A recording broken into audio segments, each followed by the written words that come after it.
جو شیاطین جن جو تھے، علی ملک سلیمان سے مراد ہے علی عہد ملک سلیمان، حضرت سلیمان کے زمانے میں چونکہ اللہ تعالیٰ نے ان جنات کو حضرت سلیمان کے تابع کر دیا تھا، تو وہاں پر چونکہ ان کا اب جو ہے کوئی میل جول زیادہ تھا لوگوں کے ساتھ، تو وہ انہیں کچھ اس قسم کی چیزیں سکھاتے رہتے تھے، گویا کہ اندر سے تخریب کاری۔ وَاتَّبَعُوا مَا تَتْلُو الشَّيَاطِينُ عَلَى مُلْكِ سُلَيْمَانَ وَمَا كَفَرَ سُلَيْمَانُ وَلَكِنَّ الشَّيَاطِينَ كَفَرُوا، اور سن لو سلیمان نے کبھی کفر نہیں کیا بلکہ یہ شیاطین تھے کہ جو کفر کرتے تھے۔ جادو کفر ہے، لیکن آپ کو نقش سلیمانی آج تک بھی لفظ ملے گا، نقش سلیمانی۔ آج بھی مسلمان بھی ان چیزوں کو حضرت سلیمان کی طرف منسوب کر رہے ہیں، وہ ظلم اب بھی جاری ہے۔ وما کفر سلیمان ولکن الشیاطین کفروا یعلمون الناس السحر، وہ لوگوں کو جادو سکھاتے تھے۔ وما انزل علی الملکین ببابل ہاروت و ماروت، اور جو کچھ نازل کیا گیا دو فرشتوں پر، ہاروت اور ماروت پر، بابل میں۔ بابل یہ ہے پرانا عراق، بیبیلونیا۔ نبوکدنضر بھی بیبیلونیا کا بادشاہ تھا، نمرود بھی بیبیلونیا کا بادشاہ تھا۔ عراق کے بادشاہوں کا لقب ہی تھا نمرود، نماردہ اس کی جمع ہے۔ تو حضرت سلیمان کی حکومت جب تھی تو وہاں پر یہ لوگ جنات جو ہیں وہ اس قسم کی تخریب کاری کر رہے تھے، تو اللہ تعالیٰ نے آخری آزمائش کے لیے دو فرشتوں کو زمین پر اتارا، اور وہ انسانی شکل میں لوگوں کو جادو سکھاتے تھے، بتاتے بھی جاتے تھے دیکھو جادو کفر ہے، ہم سے مت سیکھو، لیکن اس کے باوجود لوگ سیکھتے تھے، تو گویا کہ ان پر اتمام حجت ہو گیا کہ اب ان کے اندر خباثت جو ہے پوری طریقے سے گھر کر چکی ہے۔ وما يعلمان من احد، اور وہ نہیں سکھاتے تھے کسی کو بھی، حتی یقولا انما نحن فتنة فلا تکفر، یہاں تک کہ وہ کہہ دیتے تھے کہ دیکھو ہم تمہاری آزمائش کے لیے بھیجے گئے ہیں، ہم فتنہ ہیں تو تم کفر مت کرو۔ فیتعلمون منہما ما یفرقون به بین المرء وزوجہ، تو وہ سیکھتے تھے ان دونوں سے وہ شے کہ جس کے ذریعے سے تفریق کر سکے ایک شخص اور اس کی بیوی کے درمیان،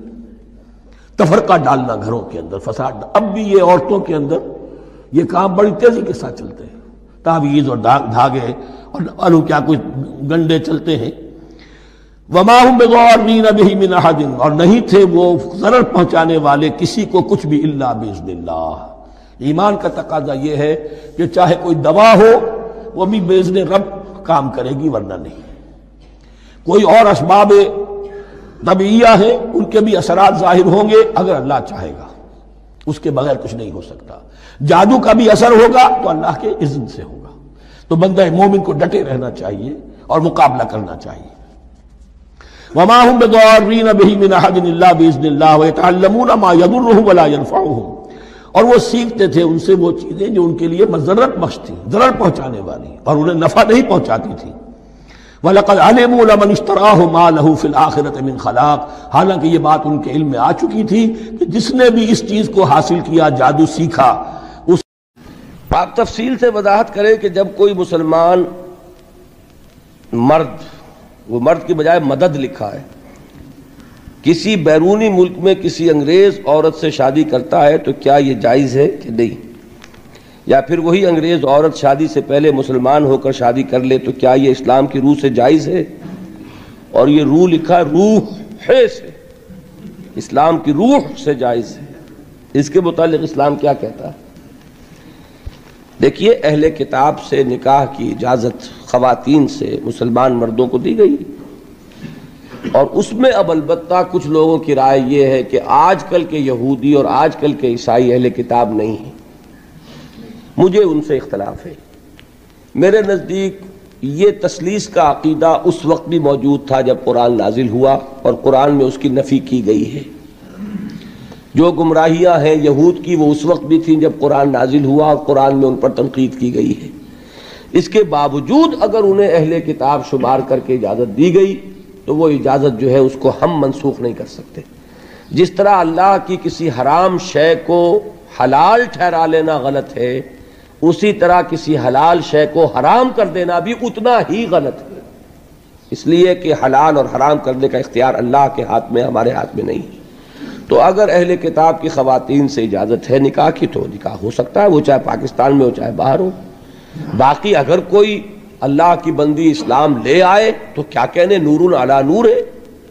وہ تو پھر اس کے اندر تو اسلام کی روح یا روح سے اس کے جائز ہونے کا کیا سوال، وہ تو مطلوب ہے، بہت پسندیدہ ہے کہ وہ اسلام لے آئے، تو پھر تو کوئی شک ہی نہیں رہا، وہ تو مسلمان کی حیثیت سے مسلمان مرد کا مسلمان عورت سے نکاح ہے۔ یہ بہت افضل ہے، بہت سے خطرات سے بچ جانا ہے، اور اس کی تلقین ہونی چاہیے کہ مسلمان جو ہیں۔ اب یہ دوسری بات ہے کہ حالات کو دیکھتے ہوئے ہم یہ تلقین کریں کہ بھئی ایسا نہ کرو، وہ حالات کے تحت ہو جاتی ہے بات، اس لیے کہ ہو سکتا ہے اولاد کا جھگڑا پڑ جائے، اس کو قانونی حقوق حاصل ہوں گے، اگر آپ بیرونی ملک میں ہیں وہ مقدمہ کر کے جو ہے، وہ چونکہ آپ اسلامی ملک میں تو ہے نہیں، اس کے اثرات جو ہیں، ماں جو ہے غیر مسلم ہے تو اولاد کدھر جائے گی، تو غالب پلڑا ادھر ہے کہ وہ ماں کی طرف جائے گی اس ماحول میں، اس لیے بچنے کی تلقین کرنا یہ اپنی جگہ درست ہے، لیکن حرام قرار دینا جو ہے وہ میرے نزدیک درست نہیں۔ منسوب ہے کہ اگر دجلہ و فرات کے کنارے کوئی کتا بھی بھوکا پیاسا مر گیا تو عمر قیامت کے دن ذمہ دار ہوگا۔ یہ نقشہ واقعہ ہے، تسلیم کرنا پڑتا ہے کہ ان لوگوں نے اس چیز کو آج کی دنیا میں بالفعل حاصل کر کے دکھایا ہے۔ سماجی مساوات کا یہ عالم کہ اگر کوئی فائنینس منسٹر، اسے بھی اگر اپنا چیک کیش کرانا ہے تو وہ بھی بینک میں اسی طرح لائن میں لگتا ہے جیسے کوئی عام شہری لگتا ہے۔ یہ سماجی مساوات کہ غریب سے غریب آدمی بھی وہاں پر جو بھی ہے، چاہے وہ ویلفیئر پر زندگی گزار رہا ہو، وہ خود معذور ہو چکا ہو اور صرف اسے حکومت کی طرف سے جو ہے سہولتیں حاصل ہو، لیکن اس کا بچہ بھی اگر بیمار ہوگا تو اسے وہی علاج میسر آئے گا جو وہاں کسی کروڑ پتی کے بچے کو علاج میسر آئے گا، اور اس کے بچے کو بھی وہی تعلیم ملے گی جو کسی منسٹر کے بچے کو تعلیم حاصل ہو سکے۔ یہ چیزیں جو ان کے ہاں اچھی ہیں فی الواقع، جو اصلاً تو ہماری تھی، لیکن یہ ہے کہ اس وقت اگر ہمیں وہاں پر یہ چیزیں نظر آتی ہیں تو مجھے تو وہی احساس ہوا تھا کہ کتابیں اپنے آبا کی یہ موتی علم و حکمت کے جو دیکھیں، ان کو یورپ میں تو دل ہوتا ہے سی پارا، چیزیں ہماری تھیں لیکن یہ انہوں نے کر کے دکھائی۔ بدقسمتی ہماری یہ ہے کہ ان چیزوں کے بارے میں تو ابھی ہمارے ہاں کوئی سوچ نہیں، ادھر پیش قدمی کا کوئی امکان نہیں، ہم سینکڑوں کوس دور ہیں اس سے کہ اس قسم کے کوئی ہم معاشرتی ارتقاء جو ہے اس کے بارے میں سوچ، ان میں سے نمبر ایک لیکن ایران جو ہے۔ ان کی گندگی ہے جس نے کہ ان کو تباہ کر اگر ہم چلتے ہیں عرب سے مشرق کی طرف تو ایران پھوٹ کر رہ گیا، جیسا کہ میں نے ایک اعتبار سے یہ بازی لے گیا ہے پورے عالم اسلام پر۔ عصمت و عفت کے الفاظ ان کے مذہبی عقائد، ان کی فقہ سے ہمیں جو اختلاف ہے وہ ہے اپنی جگہ پر ہے، آپ کو معلوم ہے، میرے بارے میں کسی کو اشتباہ نہیں ہو سکتا اس اعتبار سے۔ میری جس درجے دشمنی رکھی گئی ہے، جس طرح میرے سر کا جو ہے بدترین عذاب عربوں پر آیا کھڑا ہے، سروں پر ٹنا ہوا بدترین، ایسی جنگ ہونی ہے الملحمۃ العظمیٰ،